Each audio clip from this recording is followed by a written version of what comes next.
Welcome, everybody, to another episode of the PhinManiacs.com podcast. I am your host, Louis Sung, and with me, as always, is my co-host, Chad Ronenbaum, and joining us once again after quite a while off the air, and it's good to have him back, Mr. Ron Canniff, Mr. Unsquish the Fish / Locked On Dolphins / whatever, however. Ron, how many podcasts have you owned over the years?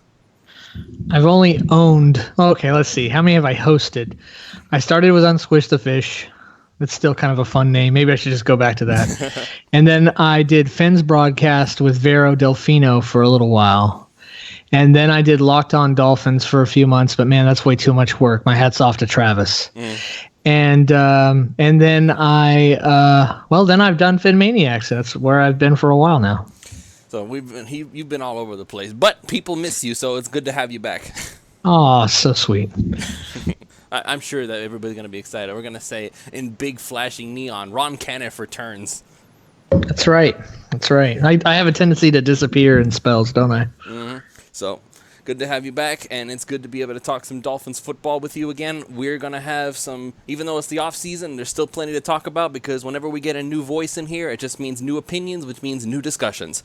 So we're going to talk about probably a lot of the same stuff we've already talked about, but with a new face. So Rosen, Jones, off season, Flores, whatever you want to throw out there, we're just going to kind of go with it and see where it goes from here. And since Ron is new to the show, relatively new, as in it's been a long time, we're going to go ahead and let him talk about what the Miami Dolphins have been doing and his thoughts on everything. Ron, whatever comes to mind, the off-season of the Miami Dolphins. The floor is yours. All right, so let's just start with the way they're trying to set themselves up compared to previous years. Obviously, it was always about how we think we got this quarterback we can make better in Tannehill.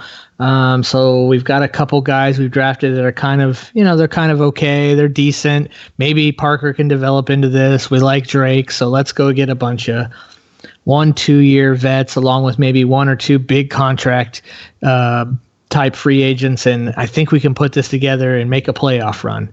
And this was the philosophy we seemed to be going on, I would say almost a decade. I mean, almost 2 decades, really. I mean, we drafted one first-round quarterback in 20 years since Marino left, and that was Tannehill. So that's really the philosophy they've been rolling with, just trying to make it work, trying to add enough talent because everybody was scared to lose. And then it turned out that the owner decided, this philosophy that I've been doing, that Huizenga was doing before me, this is not producing what we want. We want a team that competes every single year in, year out. They're always a thought. They're always on most people's list to make the playoffs. They're sometimes when it kind of falls right, maybe on some people's list to compete for a Super Bowl. That's what Ross wants. And he realized that the formula he'd been using from coach to coach to coach, GM to GM, just wasn't working. So we're in a unique situation where the Dolphins aren't afraid to lose. It's not they're not trying to lose. They're just not afraid to lose.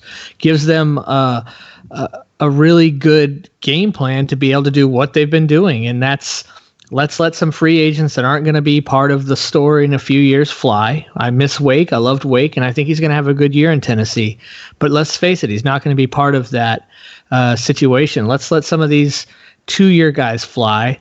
Maybe we don't think that Juwan James is worth the contract he's going to get. Let's let him fly, and let's build off the draft, like the Patriots have done mostly over the years. Like many good teams, definitely the Packers might even be a better example of a team that builds off the draft. I think there was one point just a couple of years ago that 50 of their 53 guys were either drafted or undrafted free agents that they brought in. I mean, it was some insane number.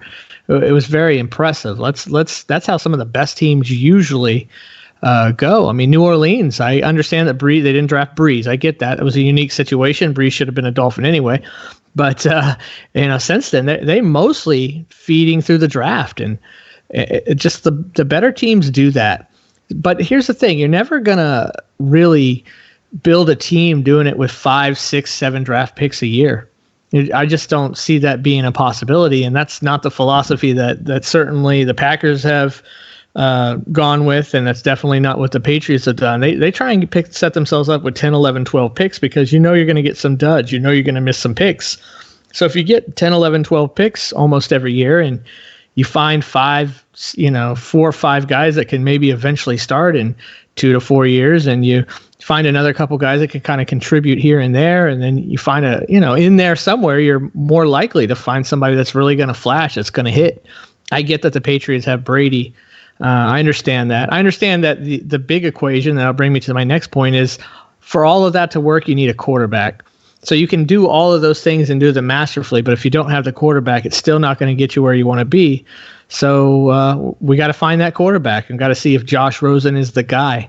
So in my mind, 52 players, or I should say 50 players, because we have 3 quarterbacks, 50 spots to compete for, and then there's 3 quarterbacks. But Rosen needs to be the starter. I know that I understand there's competition, and everybody wants to say, oh, that was the problem, that Tannehill never had competition. No, the problem wasn't that Tannehill didn't have competition. The problem was that he didn't have competition for 7 years. It's a big difference. In this case, you really kind of have 1 year to see what you've got in Josh Rosen. We know the cycle of Fitzpatrick. I mean, he's not the future. He's not the franchise guy. It's not what he was brought here to be. He's never really shown he could be that on any team. Why would it be any different for the Dolphins? What is the purpose or the point with everything you're doing to set yourself up for 2020 and beyond? Why would you then bring in Rosen, use a second round pick, I think a second and a fifth, really, officially, depending on the way you look at how they flop picks. But use a second round pick on Josh Rosen just to start Fitzpatrick for a few games, because you know where that's really going to get you. And then you only get maybe 12, 13 games. 16 games is barely going to be enough if it is, but you got a nice little stable of quarterbacks possibly coming in the 2020 draft, and you got to really know what you're going to have in Rosen or not. And personally, I think if you give him a full season, you're going to know, because you'll have a full season in Miami, but it'll be 2 seasons in the NFL. And I can't name a really, really good NFL starter, or especially elite NFL starter, that by the end of year 2 as a starter, you didn't already know you had something special. There wasn't something you were seeing there where you knew, okay, this is going to be the guy. We're rolling with this. I don't think it happens. So I believe that as long as you give Rosen a full year, it should be enough to determine what you have in him. I know he had a really bad rookie season. A lot of quarterbacks have really bad rookie seasons. Hall of Fame quarterbacks have had really bad rookie seasons. I'm not going to feed too much into that. I liked Rosen coming out of UCLA. I liked Rosen in UCLA. I don't watch a ton of college ball, but I remember him kind of popping to me. So we got a chance to get him with a second round pick. I can't fault the Miami Dolphins for doing that. I know a lot of people aren't big on it, but I thought it was a good trade. But in order to really make it a good trade, you got to at least give the guy the season to start. And I believe they're going to. I believe that somewhere halfway in the preseason, they're going to just say that he's the starter.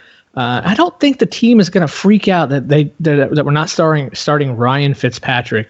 I think the gap between those two would have to be so huge. I mean, really big. Okay, I believe the team is going to understand what pathway they're going and why they're making that decision, even if on its face, perhaps Fitzpatrick is beating out Rosen. I think that the team is going to understand what we're trying to do. I think everybody gets it. They're going to get the business decision and the future implications of why they're going with Rosen over Fitzpatrick. Ron, when I said that you were going to break the tie, I really was hoping that you would fall on my side of the aisle. Sorry, and me and Chad have disagreed on quarterback situations, what we're going to do, what we should do. I mean, quite a bit over the years, but this is one I agree with Chad 100,000%. All right. I really do get what you both are saying, honestly. I do. But again, I keep looking at this from the perspective of the idea that Brian Flores is going to be the long-term coach. And I'm not just looking at this quarterback situation. I'm looking at every quarterback situation for the next 5-10 years if necessary. When you, I'm going to say this all over again. When you have a football team and you say things like the best quarterback will win, you have an obligation to the players that you are playing with. No player in their right mind will look at a team and say, you know what, I understand that the best player is not always going to win because we have to do evaluation. No, they want the best guys out there. And if it's true, because I don't know for sure. I'm gonna touch on this briefly because it does have something to do with what's been going on recently with the whole minicamp thing. But if it's true that Ryan Fitzpatrick is outperforming Josh Rosen, then if Brian Flores puts Josh Rosen instead of Ryan Fitzpatrick as the official starter, then regardless of how much sense it makes, it still sends a bad precedent to the players. And if we are building through the draft, then that means that these young guys who are already here are going to be projected as the future, unless you're assuming that by 2023, half of these players that we drafted this past year are just not going to be around anymore. So, well, it's most likely, though, if you look at the NFL odds, it's likely that in 2023, half of the people we drafted won't be there. Okay. Then, and I think that's the trend for the entire NFL. That wouldn't be unusual. All right. Well, what I mean is that it sends a bad precedent, because if you do that with the players here now, then other players who are going to get drafted are going to be looking at this and saying like, well, the coach said this, but what he really meant was this, and that sets a bad precedent. It really does.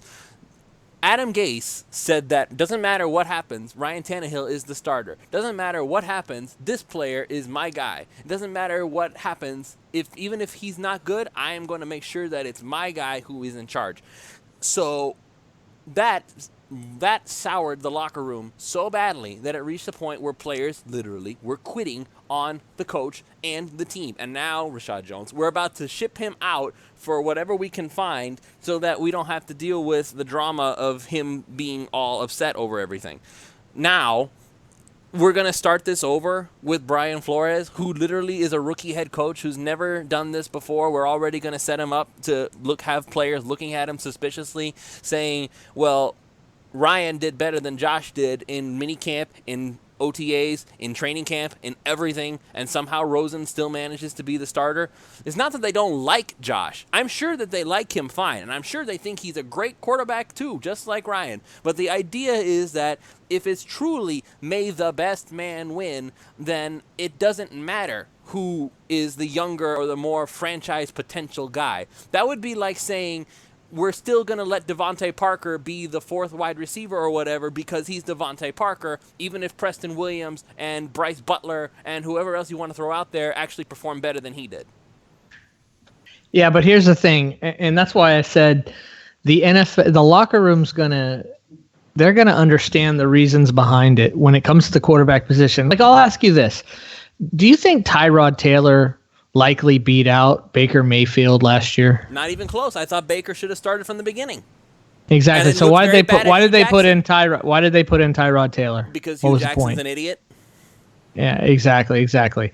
So with the quarterback position, it's not with every other position. You're right, Lewis. You really are. Even if somebody came in and played the left tackle better than Tunzel plays it, then I believe that that person would probably get the start. But when it comes to quarterback, this is a unique situation. This isn't two rookies competing against each other, two second-year guys. And of course, you know what they say if you have two quarterbacks, it means you have none. But in this case, it's a situation of you brought in a veteran before we even had a chance at Rosen. We didn't know for sure that we'd be able to get Rosen when we brought in Fitzpatrick. We brought in a veteran because what we had currently on that roster was, I mean, it really would have looked like we were tanking. We truly would have been tanking had we just gone with those guys. I mean, that's just the truth. That really would have been tanking. They had to have somebody to play some kind of competent quarterback, right? Just somebody to, be able to go out there and play a little bit of quarterback, because you can't even evaluate the rest of the team.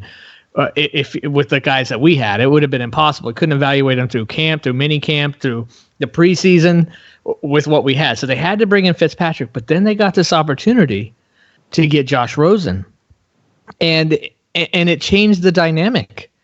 We need to see what Rosen can do. I'm going to be honest with you. It's not that they're going out there setting out to lose games, but they're in a unique situation where they're not afraid to lose. So if you're not afraid to lose, then go out there and figure out what you have in Rosen. And here's another thing too. You talk about linebackers, wide receivers, secondary, offensive line. There are multiple players, multiple positions at all of these, including running back. You can rotate in and out, but there's only one quarterback, and he's going to pretty much play the entire time. So that position doesn't have the ability to where you can just play in both and see what happens. You can do that with any other position in the NFL just about, except for maybe punter and kicker.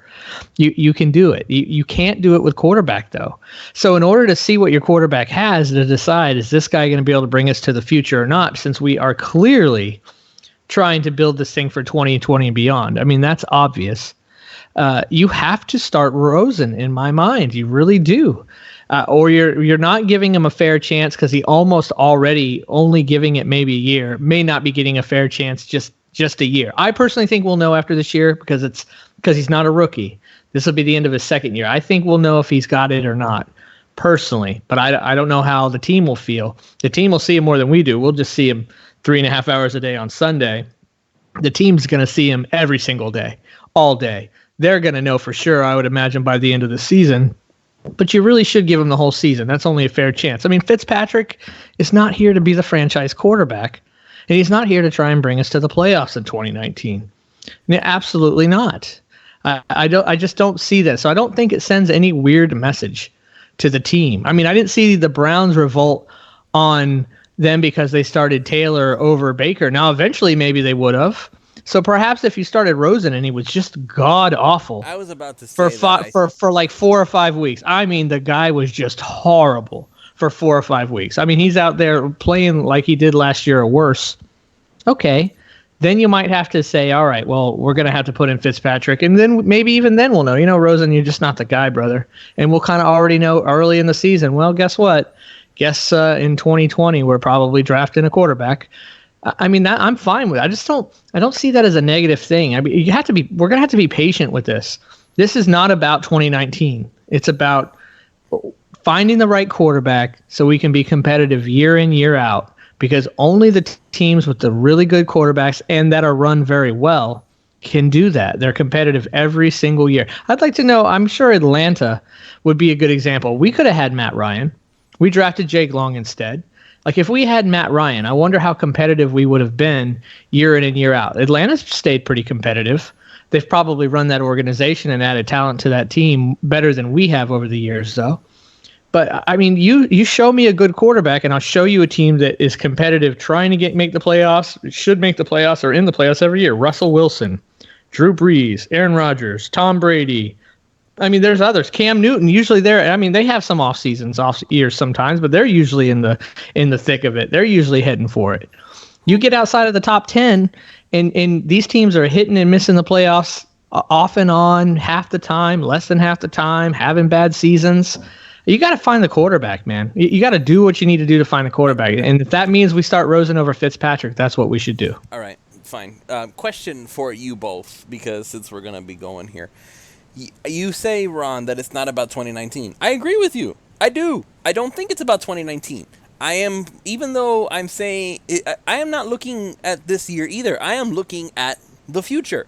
I'm looking at 2019, 2020, 2021, and even beyond when I say the things that I am saying. Let me ask you this. Who is more important to the New England Patriots, Tom Brady or Bill Belichick? That's a tough question, but I'm going to go Brady. I think Belichick stays competitive the whole time. Maybe if he finds like a top 10 quarterback, he went 10-6 with Matt Castle. I get that, but that's completely different than doing it in and year out. And actually, they went 11-5.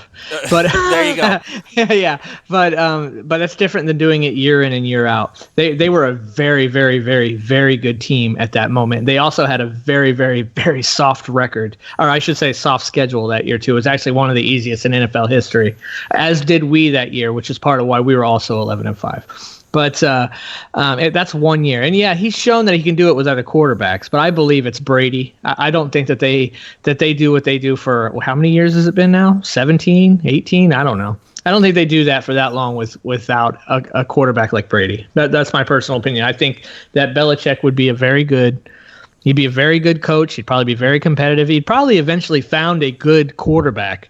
It's just Brady's he's a completely different animal.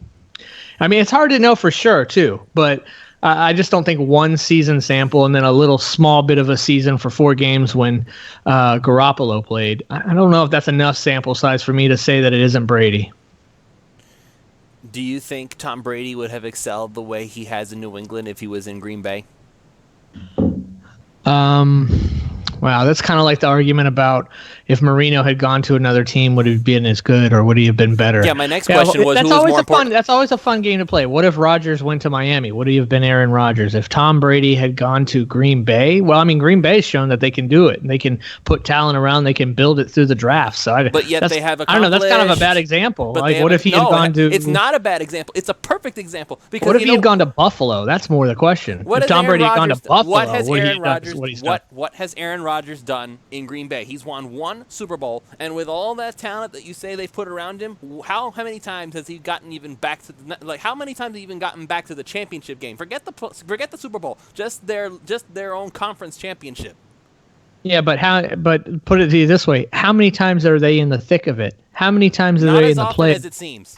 How many times have they missed the playoffs since Aaron Rodgers has been killing it? What, 2 times? More than it feels like, believe me. 2 or 3 max, maybe in like a decade. Man, that's where we want to be. Like, no, not everyone's going to be Tom Brady. Not everyone's going to win 6 Super Bowls. We can't even set them as as what you're trying to achieve because it's ridiculousness what they've done. But what you can look at is you can look at the teams that go to the playoffs almost every single year, and then sometimes when they put it together the right way, they're even more competitive and competing for the Super Bowl. But most years they're at least competing for the playoffs or in the playoffs. That has not been where the Dolphins are. Number one reason is they haven't had the quarterback. No. So we hope that Flores can install some of the things and they can put together some of the things and some of the culture that the Patriots have. We've yet to see a coach come from New England and do it. Maybe Flores will be the first. Bill O'Brien possibly. I don't know. He's done a good job. I don't know if hasn't looked New England like to me what he's done down there. Looks like it's been more his own way. But putting that aside, you're never going to get there without having the right quarterback. Bill Belichick isn't successful like he is now if he has Ryan Tannehill for 18 years. That I can promise you. No, probably not. But you know what? He'd still have at least 3 Super Bowls just because of the way. Heck no, man. Oh yeah, no. Oh yeah, I believe it. 3 Super Bowls. Oh, see, he so went you're a Bill 11-5 Belichick with Matt Castle. He's one season. And they had the softest schedule in the NFL. He's a garbage quarterback. He is awful. He managed to go 2-2 with Jacoby Brissett, and he's not even I don't even think he's a 3rd-string quarterback. Yeah, I'll be honest with you. I completely disagree because I think if you keep saying New England. Well, that's one team. You can't go off of one team. That's like saying if we build the 85 Bears defense, we'll win a Super Bowl. Well, good luck doing that because it was a once in 20-year defense. Them and the Ravens, and that's it. Or can you go and find yourself a top 10, more like top 8 or 7 quarterback and compete for the playoffs every year and put it together some years and compete for a Super Bowl? That's the formula. That's the way you do it, but it doesn't happen without a quarterback. No. So figuring out who that quarterback is the number one most important thing that this team has to do. Until they find the quarterback, they're not going to compete the way Ross wants to compete, which is why he said, I don't care if we go 3-13 for 2 or 3 seasons or whatever it was he said. Don't care if we stink for. He said he wouldn't. He said that he doesn't want to, but if that's what it takes. Exactly. So that's why he's willing to sacrifice for a season or two to find the right quarterback and to put this thing together the right way. But in my mind, it starts with the quarterback. And the reason the Dolphins win and got Josh Rosen is because they thought, here's an opportunity for a guy that maybe could be the guy for a 2nd-round pick. We got to do it. But then you got to back it up and put him on the field, or what was the point of the switch? I don't see what the point was. The point was to see if he could compete and see what he could do. But again, this is what I'm saying. If Brian Flores is the coach of the future, he and Brady practically came together. They were already a package deal. This is not a one-and-done thing for Brian Flores. It's not if Josh Rosen fails, we're doomed. That if he has an opportunity here to set the standard for what this team follows. If anybody could beat out Tom Brady, do you think Belichick would hesitate to bench Brady? If somebody legitimately, honestly managed to be better than Brady in all the practices and all the preseasons, do you think Belichick would hesitate to bench Brady? He would not bench Brady. That's the one position he wouldn't. He'd bench any other position, just like I believe the Dolphins and almost every other team. If somebody went and outplayed one of their elite players, truly made it happen, those people would be in trouble except for the quarterback position. It's just a different position. It's just looked at differently. It's treated differently. It's handled differently. And do you really think that this whole, Greer and Flores and all these guys would have made the shot and said, well, let's go get Josh over here and see if he can beat out Fitzpatrick? That was not the conversation. I promise you. They said, let's go get Josh Rosen over here and give this guy a shot to see if he can be a franchise quarterback. Because then think about what we would have: a second-round pick, first round, a franchise quarterback, and all these picks that they've already loaded up for 2020 and all this money, and now you already have your franchise quarterback. That is what they're frothing at the mouth, hoping happens. That is the reason why. They didn't bring him over here to give Fitzpatrick some competition. I promise you that. That was not their intention. And they're going to put him on the field. I believe they're going to put him on the field. I believe they're going to start him. But, we're going to find out soon, because we're going to clearly see if one beats out the other, right? So what's cool about this conversation, Lewis, is this is one of those conversations where in, I don't know, 3 or 4 months, 3 months or so, we're going to see who was right. Checking it out. I'm going to be watching. So by the end of training camp, we're going to see who is right and who is wrong on this, because they're going to put their money where their mouth is either way. I will admit this. This is what I will admit. I don't know how much of the reports that Fitzpatrick is outplaying Rosen, I don't know how much of that is true. Because, again, this is what makes Fitzpatrick so exciting as a player. He is exactly what Matt Moore was, except he's smarter. He is a gunslinger. He's going to throw the football, and wherever it ends up is where it ends up. And you better hope and pray that it lands in somebody's hands that is you want it to land there. That is what makes Fitzpatrick exciting. So in practice, when you have this Harvard graduate who says, bleep all, I'm going to throw the ball, and you better be there to catch it. So when you have that means that there's going to be a lot of big plays in practice. You're going to have beautiful deep balls to Devontae Parker. You're going to have this amazing laser beam in the middle of the field to this guy for a touchdown. You're going to have all these amazing plays that make you go, wow, that was amazing. So if Josh Rosen, who is not a gunslinger and is more of a cerebral, less risky kind of guy who still knows how to throw in the middle of the field, but is not quite as risk-taking as Fitzpatrick, he's not going to have as many big plays. So that is the one thing that I'm waiting to see what happens for myself when training camp rolls around, because if Rosen doesn't make as many big plays as Fitzpatrick, I don't feel like that's necessarily he's being outplayed. It just means that Rosen is not a gunslinger. So if what the media is saying is that, well, Fitzpatrick is beating Rosen because look at all these amazing fancy plays, well, good for them, I suppose. That just means that they have something fun to watch while they're watching practice. But that doesn't necessarily mean that Fitzpatrick is better than Rosen. It just means that Fitzpatrick is more exciting than Rosen. I will be watching when training camp rolls around to see for myself. I will try to elaborate on what the situation is and if somebody's really outplaying someone else. But I'm just going to go ahead and say one more time before we move on to the next topic, because poor Chad has not said a word since we got here because you've basically been repeating his point. All I'm going to say is that if you want a future of a franchise, you need your head coach to be respected, and he needs to be able to put his foot down because he is a man of his word. Right now, there is no established starter at quarterback. Right now, he has an opportunity which he doesn't, which coaches usually don't have, because they usually have a starter in place already nowadays. Is that he has a chance to say, "May the best man win," even at quarterback, and that will set a strong precedent for the rest of his career as the head coach of the Dolphins. Even if that means Rosen misses out on an extra 4 games, even if that happens, there's still a very good chance, even if Rosen does decently well, that Miami will draft another quarterback anyway. So with that in mind, I'm just saying, let the best man win, period. Because even if Rosen doesn't win the job in 2019, you really think they're just going to let him leave? They're not. They're going to say, okay, well, you didn't do quite enough to prove it this time, but you're still on a very cheap contract, and we're not about to let you walk. So here you go. Now you can compete with so-and-so. So that's all Yeah, I'm that's going to true. say. But imagine if they could get the answer to where they didn't even have to spend that first round pick on a quarterback. Well, let me. I think that's Okay, their well, it's how their about dream scenario. Probably less likely, but I think it's truly their dream scenario. It was worth it to them risking a second round pick to see if maybe that scenario could play out. Doesn't mean it will. I just think that that's what they'd love to see in a perfect world. All right. Well, how about this? If Rosen is really going to be so special, he's not going to need all 16 games to prove it. That's very possible. Baker Mayfield didn't. I mean, that's very possible. Baker Mayfield, everybody knew he was better from the start. In one half. He pretty much proved he was the guy. Nobody believed Tyrod Taylor was better. Nobody. Baker was better from day one. That's why I was wondering. It's like, what is he talking about that they didn't want Baker? Baker was the better guy from day one.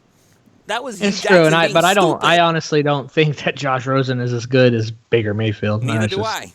Yeah, that's just my opinion. I'm not even telling you that I believe Josh Rosen is the guy. This conversation really isn't about is he or isn't he. No, it's about should we or shouldn't we. Philosophy of the future. What should we be looking at? Okay. I get what you're saying, Lewis. I understand. I don't agree with it, but I understand. Okay. Chad, does Chad have anything to? Does Chad want to add anything to that? Chad, I know that you've said all that, probably exactly what I said, but I didn't know if maybe Chad had something else to add to that because he was very quiet for a long time. No, I just listen, and obviously I agree with what Ron's saying for the most part. Other than anything I say make you think anything? No, I think honestly, Lewis, I think there's almost a zero chance Ryan Fitzpatrick's going to start hardly any games this year. Just because it helps the team zero to start Ryan Fitzpatrick, and the players know better. You don't have to say, "Oh, Ryan Fitzpatrick's the better quarterback," and all he's done is played well in minicamp after being here a few months longer than Josh Rosen. 1 month. In terms of Flores, I've said this before. He will not last longer than 3 years if he doesn't have this team on the upswing by 2021, and that's what the expectation is. And he can't do that playing Ryan Fitzpatrick. That's the reality. I mean, we're talking about a guy here in 2016 that threw 6 interceptions in a game. I mean, Ryan Fitzpatrick is towards the bottom of the league in quarterbacks, and starting him for a year is a progress stopper for the whole team, not just the position. You can't. He just doesn't have the talent to showcase the other players. Even he can't make the throws that Josh Rosen can make, in my opinion. And I think Rosen's much, much more talented than Ryan Fitzpatrick is. I mean, what he can do with the football. So, like I said, I'll stick to it. You'll see. This is the oldest trick in the book. I've seen back several teams do this when you have a quarterback and you bring in the veteran, and that veteran's the starter. He's the starter. He's the starter. And that's what you're saying because you want the guy behind him doing everything in his power to get better. And then it's the third preseason game. So we'll see if they're using that old trick in the book, because I think they are. I think Josh Rosen will be named the third preseason game as the starter. For him not to be, he has to play really bad. Josh Rosen does not have to win games to be the starter this year. He just has to not lose games, like come in and throw 2 or 3 interceptions a game, stuff like that. That's the only way they're going to pull him out. And he has to be like god awful, right? I mean, agree. Oh yeah, he's going to have to be just games. horrible. Yeah. He needs to be making bad choices and losing games, because then you'll start to see the players turn on him. But the players aren't going to be disgruntled over Josh Rosen starting over Ryan Fitzpatrick, because they understand too. And I think Ryan Fitzpatrick even understands that he's here to help Josh Rosen get better right now. And they have to know before next year, because they put so much into getting all the draft capital for next year. And you need to know this season is over. You don't need to know if Josh Rosen's the guy this year, but you do need to have an educated guess if you're going to try to make a run at Tua or Herbert or one of those guys next year, because you don't feel Rosen's the guy or not confident yet. Because if you're not confident Josh Rosen's the guy by the end of this year, you almost have no choice, in my opinion. Because I agree with you, Ron. There's no point in worrying about anything else until you get your franchise quarterback. That's been proven over and over and over in this league. You've got to have a top quarterback if you want to consistently win. And if that's what Ross is trying to do, is consistently win, your number one priority is getting a franchise quarterback. And that clearly is not Ryan Fitzpatrick. And all you do by starting Ryan Fitzpatrick is delay that knowledge. And the absolute worst thing that Flores and Greer could do right now is start Ryan Fitzpatrick all year long, not know what they have with Josh Rosen, I think maybe they have some upside with Josh Rosen. We just haven't seen him enough. You put him in and he played a good 3 or 4 games, but that's all we have for a sample size. So, but we feel good about him. So then you skip on drafting a Tua or Herbert or something like that next year, and then Rosen bombs, and that's when they're in trouble as a coach and GM, because now if Rosen has failed next year, not in 2019 but in 2020, and you're trying to find your quarterback now in 2021, they're out of time. Trevor Lawrence was a freshman last year. You don't even know if he'll be in the 2021 draft. I get the freshman argument, but he's going to have plenty of chances to prove that it wasn't a fluke. And even if it was, there are going to be top quarterbacks available in 2021. Believe me, I am sure that there's going to be at least one guy who everybody's going to hype up and say, this guy was better than Tua ever was. I guarantee it. That's how it works every year. Oh no, though every year there's going to be top quarterback prospects, Louis. You're right, but it's too late now. This right now, Ross is comfortable with not having to win. The whole organization has decided in 2019 we're okay with not having to win. You can't get to 2021 and be starting to try to find your quarterback and have any kind of a comfort level with your coaches and your GMs. If they get to 2021 and they're looking at trying to draft a top quarterback because we don't have one, those guys are already on the hot seat and they've already failed. And that's just the reality of the NFL. You can try to say warm and fuzzy all you want. It's a business. And so if the Miami Dolphins are not competitive and pushing hard for the playoffs by 2021, you've lost fans, you've lost money, and Stephen Ross has lost patience with his coaching staff because everybody will have turned on them, because it will become apparent that what Flores and Greer have decided to do over the last 2 seasons, 2019 and 2020, was not successful. They're still playing losing football, and that makes them in the same boat as Joe Philbin, Adam Gase, the guys that have come before them, that they haven't succeeded.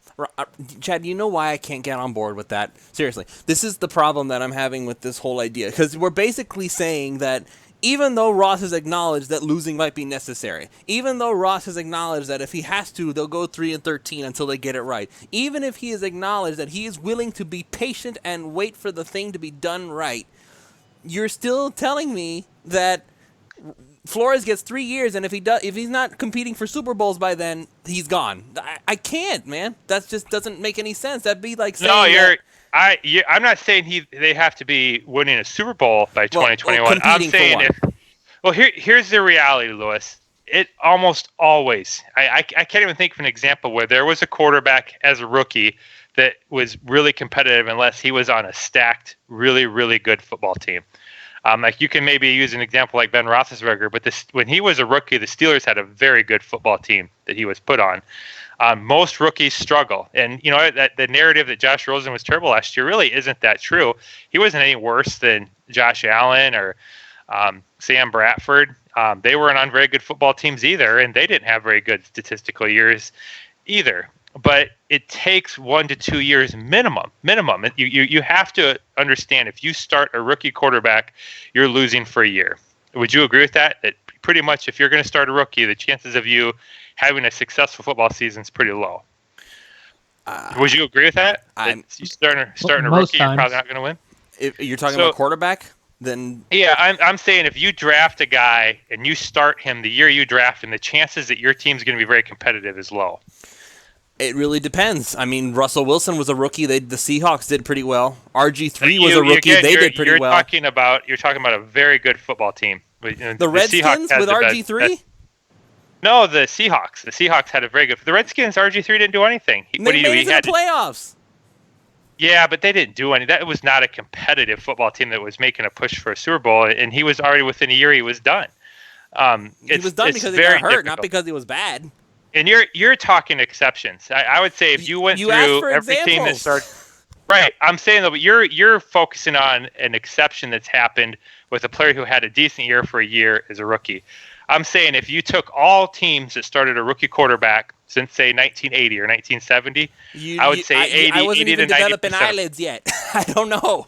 Well, take any time frame and pick a team that has started a rookie quarterback, and I would confidently say 80 to 90% of those teams did not make the playoffs when they started a rookie that year.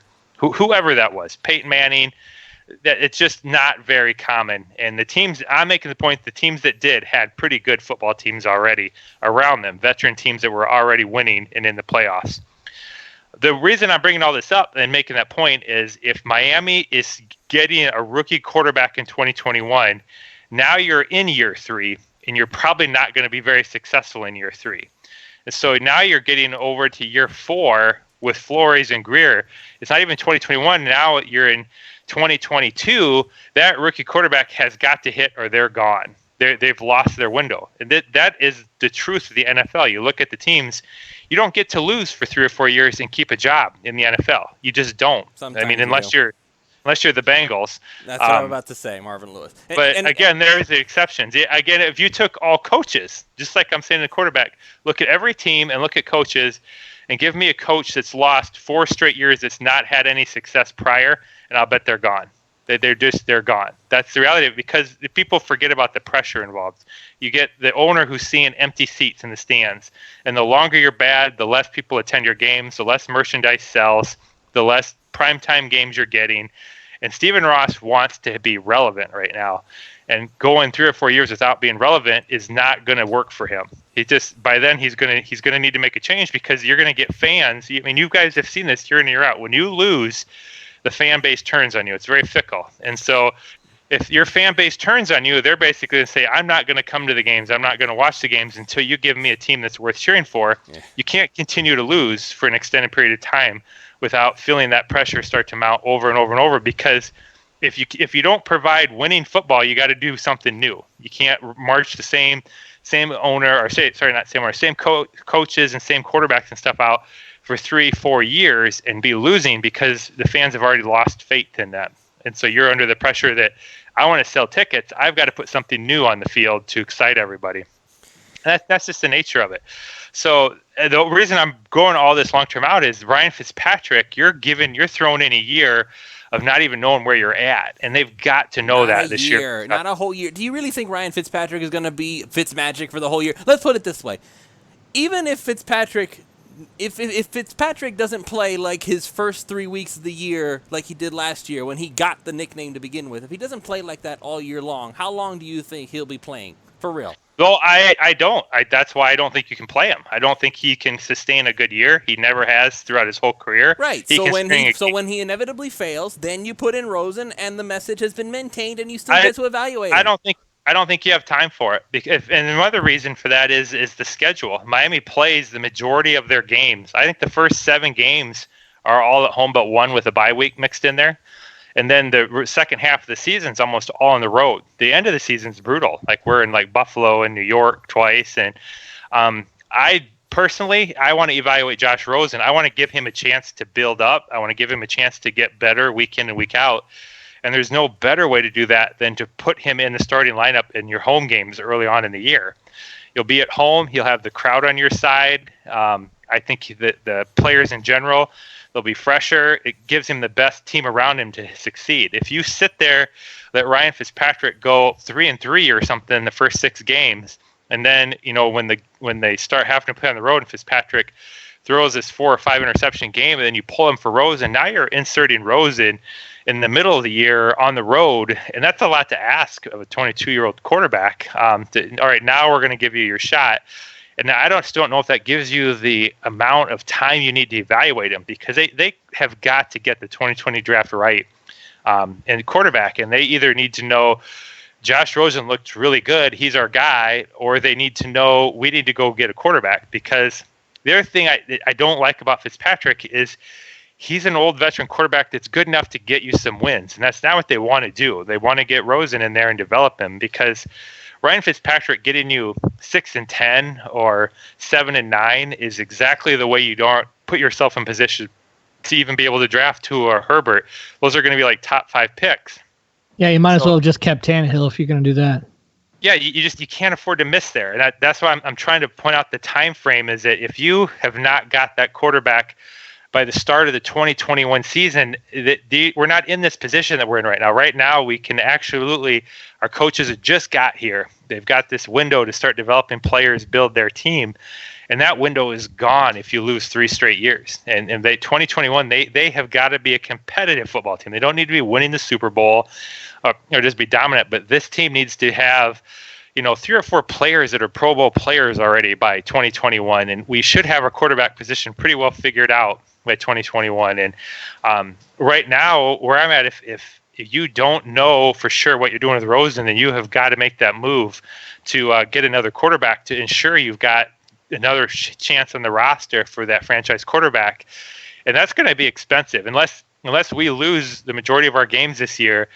I have no idea if Tua is going to declare. I don't know if we can get up to get him, but if we do, all those draft picks we've accumulated, we're going to have to give a pile of those up if we're going to jump up to number 1 to get our guy. And so that's the thing about that, Chad, is you can count on one hand how many teams end up with the first round pick and aren't just going to go ahead and draft Tua, assuming he is the presumable number. Let's pretend he is the guy.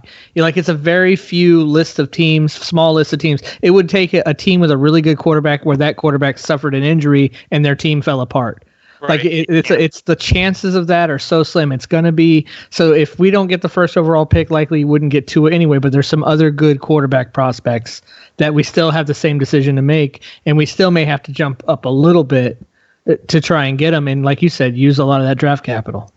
Yeah, it is, and that's the difference between like a 4-win season or a 3-win season, even a 2-win season. It would take a 2-win season usually. That's what it takes if you're going to be way up there. And so, to me, there's no way if you start Ryan Fitzpatrick all year that you're only going to win 2 games. He's going to win some games for you. It's not like Ryan Fitzpatrick is god awful. He's a top. I'd say he's in the top 32. He might be like the 28th best quarterback in the league or something. And that's good enough to get you. There's a lot of players starting who are just not good, like at all. Well, if Ryan Fitzpatrick were good, he wouldn't bounce around like he has throughout his whole career. Yeah, he's been on like 8 teams or something like that. He's bounced around a lot. I'll easily acknowledge that. That's what happens when you're a gunslinger. Unless you're Brett Favre, who's like or John Elway, like gunslingers tend to make a lot of mistakes. That's just the reality. But the bottom line for Ryan Fitzpatrick, his job is to help get Josh Rosen better, and his job is also to be the backup. And depending on how Josh Rosen plays, next year isn't going to be about Rosen will be on this team next year. Unless he has a severe injury or they have a big time trade, because he's cost peanuts right now for the quarterback position. And so they're going to keep Rosen unless something really crazy happens. And if Rosen plays really well and he's the starter, Ryan Fitzpatrick will probably be on this team next year as the backup. If Josh Rosen plays mediocre, Ryan Fitzpatrick's probably gone because they're going to draft a guy and they're going to roll with like a Tua and Herbert and Rosen both. That's just the numbers of it. And so I understand completely what you're saying, Lewis. Like, as a precedent, you don't want to have any sacred cows. I love that term from Flores, that nobody gets to have a starting position just because of what they're paid or just because of what they're drafted. Or what the circumstances are. Our circumstances are. And I agree with that philosophy on every other position but quarterback, just because the league has changed and you cannot win consistently in the NFL without a top quarterback. And Miami just has not had one since Marino. And the mistake with Tannehill, I don't think Tannehill is that bad. A lot of people dislike Tannehill. I still think Tannehill is a top 32 quarterback. He may be better than Mariota right now in Tennessee. I think he'll end up the starter in Tennessee at some point this year. Which shocked me at all. He's solid. Well, but Mariota's made of glass. He's at least as good as Mariota. That was a really good move by them. They pretty much got a replacement level quarterback for their often hurt Mariota guy. You know what I mean? Yeah, it was a good move by them to grab him. The mistake the Dolphins have made isn't been Ryan Tannehill. The mistake is they've gave zero attention realistically to the quarterback position. And I have no problem next year, even if Rosen plays pretty well, if we happen to be in a position that one of those top quarterbacks are available, I just draft him and put him on your team, because the position is so valuable that getting quarterbacks is important. And Miami just simply didn't do it.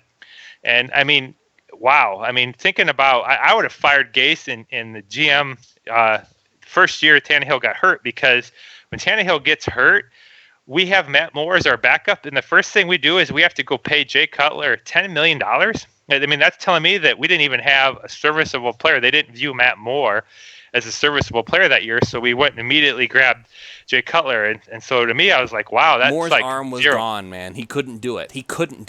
For real. Well, but then that's the general manager's and coach's job to be aware of that before that happens. And so like we had nothing. So we should have, if Matt Moore was looked down upon that low, we should have had a higher draft quarterback on our team.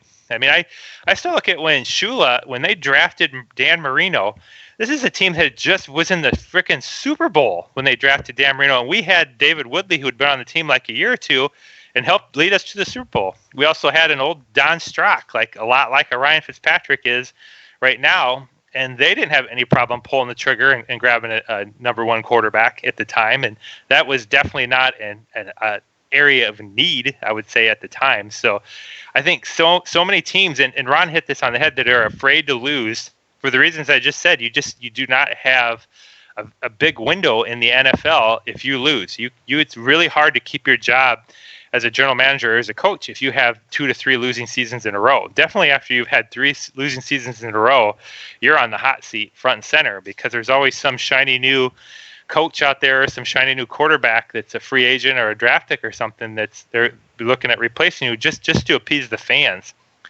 And so you this year is all about that. It's not being afraid to lose. That's why I'm not afraid to start Josh Rosen, even if he's not looking like perfect in camp or anything like that. I'm looking at it like, hey, look, this guy's already started several games in the NFL. He's not a rookie. They need to get as many snaps out of him as possible and evaluate him. But right now, he's still, I mean, how long has he been on the team? 2.5 months or something like that? Who? Josh Rosen. He hasn't been on the team that long. No, he's only It been isn't even that long. It's like less than 2 months. Less than a month. Less And than a so month, for real. The draft was like, what, the 15th of May? Right. So it's No, like the not draft even was the end of April. Was So it? he was needs it to then? get Okay, a so, training yeah, camp in. He needs reps with the starters. So I'm hopeful in the preseason game that you get Ryan Fitzpatrick some reps in there, but you'd have to get Josh Rosen some reps with the starter, because it's a hell of a lot easier to look good with the best wide receivers than it is with the second-tier wide receivers. Or when you play in preseason games, it's going to be a lot easier to look better with the starting offensive line than the second offensive line, especially with our depth right now is not very existent at the tackles. So we need to know what we have in Josh Rosen, and we need to get some good reps in. And Okay, I think so. Then here's the question: if what you're saying is true, and that no matter what happens, Rosen will start, why isn't Rosen not already being placed as number one? Because he needs to work with the starters. Why is Fitzpatrick getting those reps? Because go ahead. I'm sorry. Go ahead, Chad. They want Josh Rosen busting his butt with everything possible. They want him buried in the playbook. They want him working every possible rep in the gym, getting ready right now, and having Ryan Fitzpatrick the starter. Again, that's the oldest trick in the book at all the positions, that you see teams do this all the time, that here's the starter, it's the old veteran player, it's the starter until week 3 of the preseason game, because that's the game where you actually kind of do your seasonal warm-up, because this week 3 of the preseason is when you're going to play your starters into the third quarter, and the purpose of that game is to kind of give them some live simulated game-ready experience. And that's when you're going to know right there if Josh Rosen's the starter or Ryan Fitzpatrick is the starter. Everything that happens before that, really at every position, is somewhat irrelevant on who's being called the starters in training camp and in the first preseason games. But week 3 of the preseason games, those are your legitimate starters going into week 1 of the season. All right, I know what I'm going to call this episode. I know what I'm going to call it. But anyway, so let's go ahead and shift gears here, because I think I'm outnumbered here. Eventually I'll find somebody who agrees with me. Eventually, I know you're only outnumbered because there's 3 people, so somebody had to be outnumbered. Yeah, I know. Unless we all agreed. No, then it's boring. It's boring. All right, so. Next topic. Let's see. How about Rashad Jones? There's a thing going on with him. Dolphins want to trade him. Why do they want to trade him? He's old, he's expensive, and also he gave up on the team, and that's a no-no. So I know that one of our writers, Tom Shannon, says that every single second that Jones is still on this roster sets a very bad precedent, even more so than the precedent that I'm claiming would be set if Fitzpatrick doesn't start if he won. But I'm going to go ahead and let you talk, Ron. Do you agree with your buddy Tom, or do you think that this is not nearly as big of a deal as we're making it out to be, that Jones is still here? First of all, I'll say this. Leading into minicamp is, Jones didn't show up for OTAs. I understand that sometimes players don't show up for OTAs. I will even say we know that Brady doesn't show up for OTAs. Yeah, all the players, he's an all exception. The players on Twitter scream voluntary. Yeah, it's voluntary. But every single player, and 89 guys showed up except for Rashad Jones. Before he showed up for minicamp, I believed it was a situation where I didn't think he was coming to minicamp, and I didn't think it was because he was just going to stay home. I thought that him and the team were going to just agree that, look, we're either trading you or we're cutting you. So because post June it wasn't as hard or a hard a hit on the cap as it would be had we cut him before June. I believe that was going to be the situation. I was actually surprised that he showed up. Well, once he showed up, I then believe that it's not a trade or cut situation. It's a trade or play. If they can find a trade, Rashad Jones is not going to be here because he just falls right into a lot of the other pieces that they've either let go or traded. You're not going to really be part of this thing in the even the near future. So let's see if we can get some value from you now. If you can get maybe a 4th or 5th round pick. I believe, man, the team, if I'm the Colts are the team that should be picking up the phone. And their owner is the kind of guy that likes to make deals and likes to make trades. That is something that could still happen.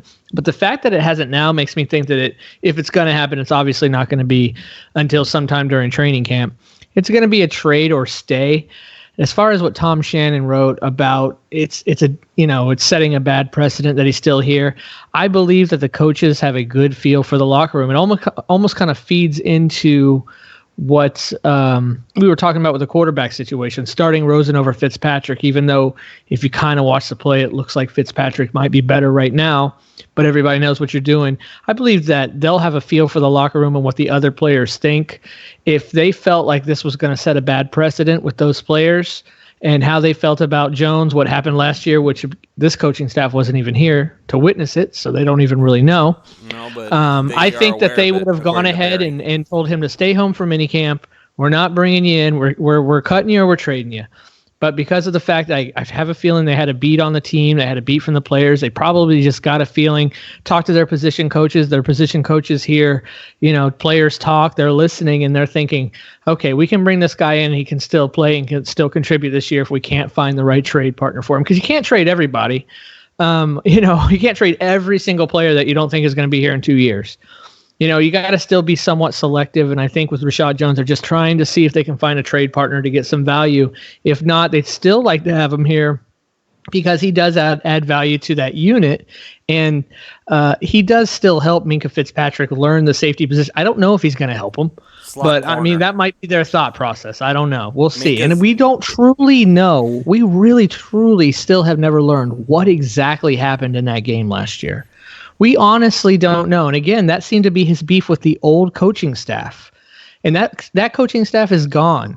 So I was actually surprised he didn't show up for OTAs. But he might have had his own reasons. He might have just felt like he needed to recover on his own. It could have been nothing to do with that incident. Nothing to do with it. It's a weird situation, though. I can see what Tom's saying about it. And I can see all sides of this. I put it to you this way. I can see all sides of this situation. But I think there's probably a 50-50 shot that he's here starting the season because maybe they just can't find that trade partner. And I don't think they'll just cut him because if they were going to, I believe they probably would have already and told him to stay home and not be in minicamp. All right. Well, as far as the secondary goes with Rashad and what he brings to the table, what I was saying was that as far as teaching Minkah, I really don't feel like Rashad is the guy for that job, for real. You might very well be right. Rashad, even if he was more of a teaching leader role type, which if you're like, I will admit this. Yes, it's voluntary. Yes, you have the option to not go if you want to. He pretty much stayed behind because he wanted to rehab his shoulder his own way with his own trainer, and that's perfectly Well, fine. that's fair. That's Yeah, that's perfectly fair. fine. I'll chime in here, guys. And I mean, I could tell you this pretty confidently. Minkah Fitzpatrick would be teaching Rashad Jones. They're not even comparable with how much smarter. Minkah Fitzpatrick is much smarter.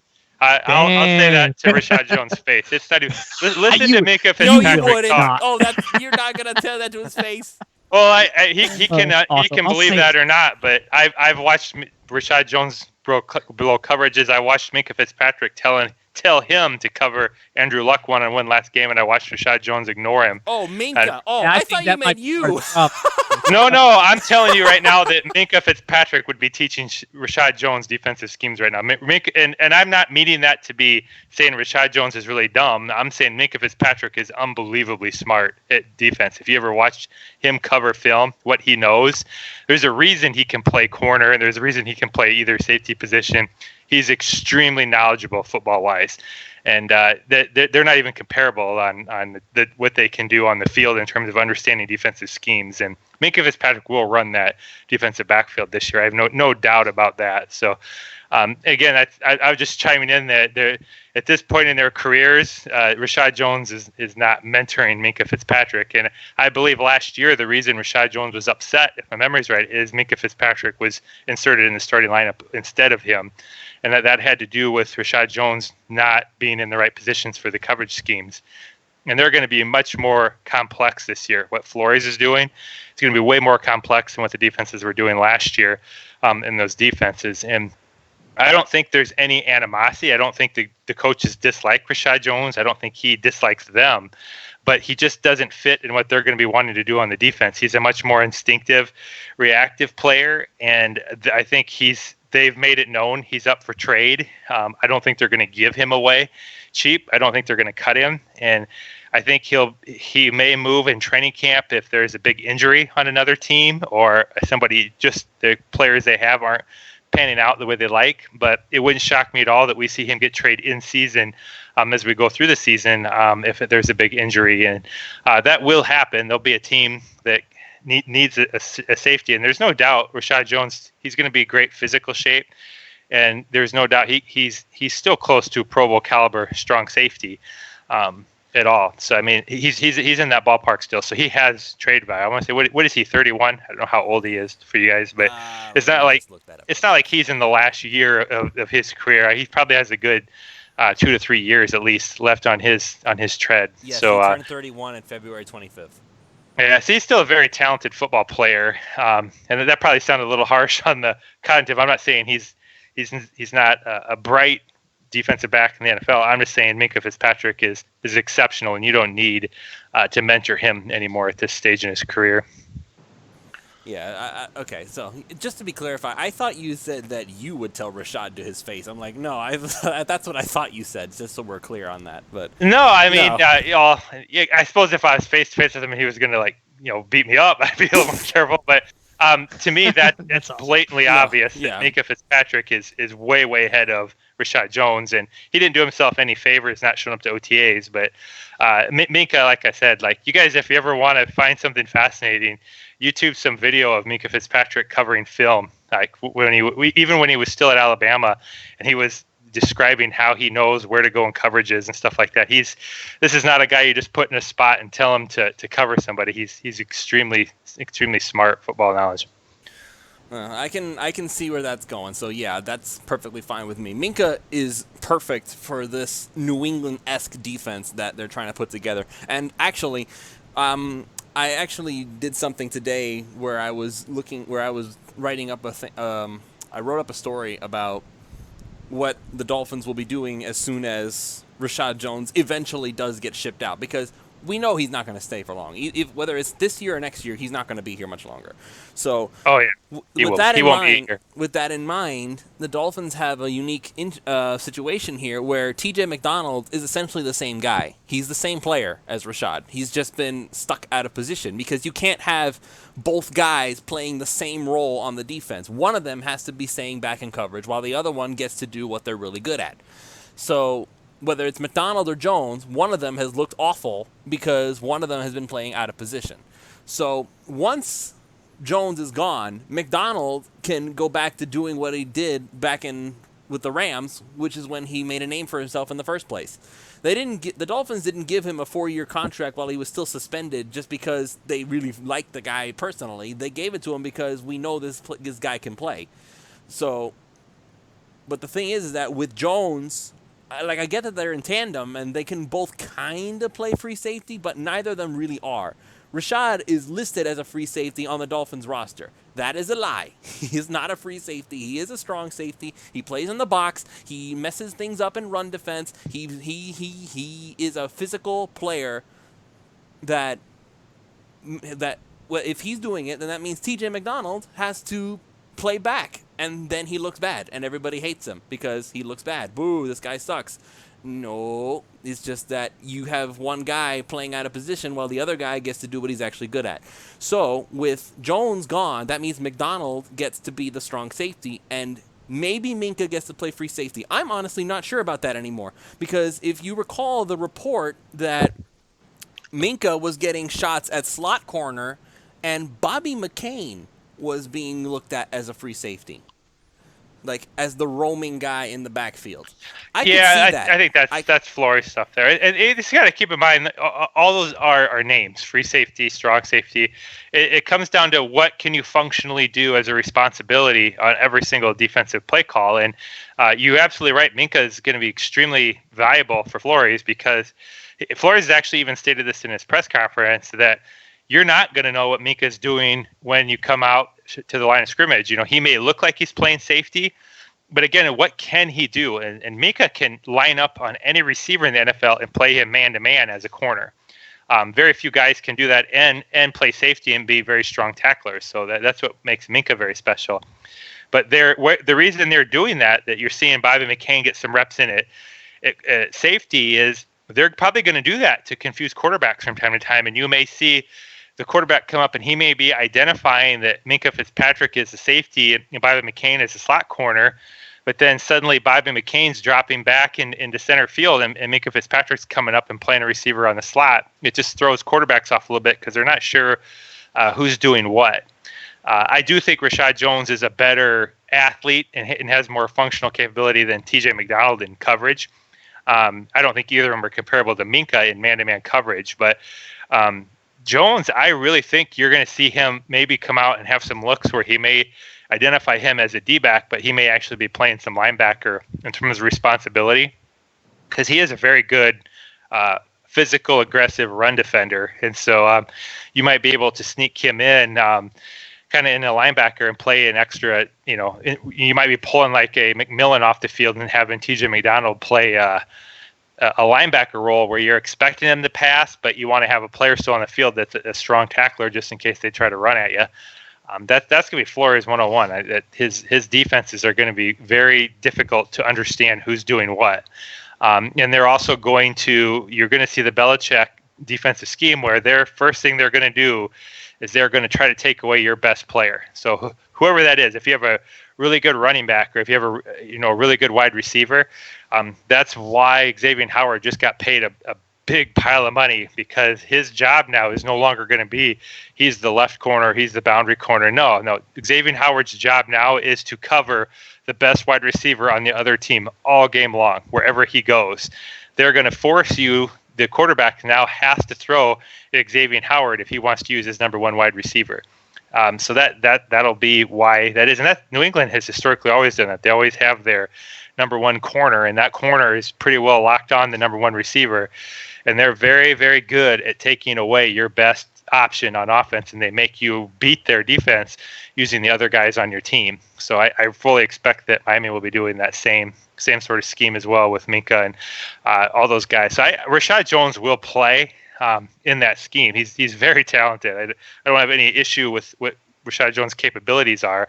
I just don't see him being on the team in 2020 or 2021, and the Dolphins know that. And again, we're circling back to 2019. They're okay with not winning. That's the difference. We're not trying to lose, but we're okay with not winning. If we were trying to make the playoffs, there's no way in the world we'd get rid of Rashad Jones. He's too talented. But we already know he's not in the long-term plans of the team.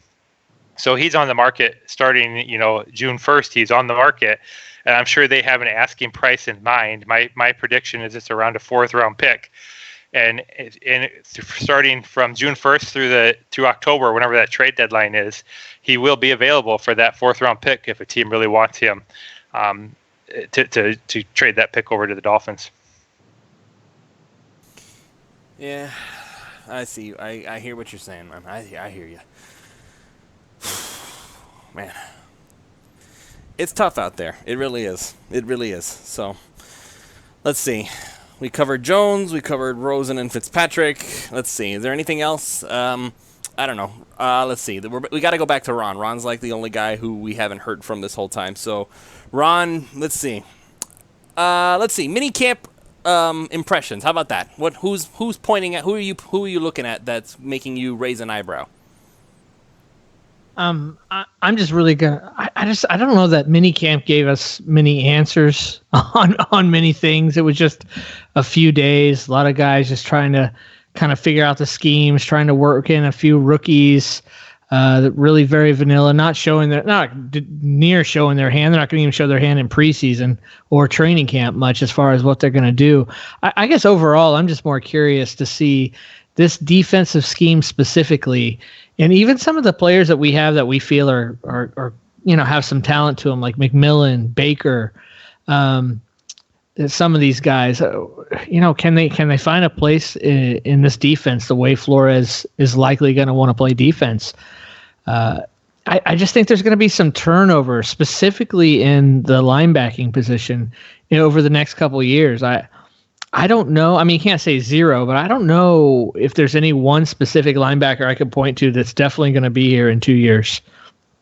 I don't know that there's going to be. The way they like to use their linebackers is just different than what any of our linebackers can do, even though, Baker's a pretty good player, McMillan's a good run stuffer, et cetera, et cetera. I don't know that any of these guys do what they want them to do, what some of the linebackers would do in New England. So I'm going to be watching that really closely during the preseason. It was really hard to know from minicamp. Didn't see many reports of that. I'm very interested, and I guess I'm just going to be like everybody else. For whatever reason, I'm super curious and piqued about Preston Williams. I know he's the name that everybody's talking about. I get it, but I don't know. Just I'm going to be excited to watch him. I know he was a name we were hearing a lot of in minicamp for sure. So it seems like some exciting things could come from him, and we need a big receiver like that. We have plenty of the smaller, fast guys.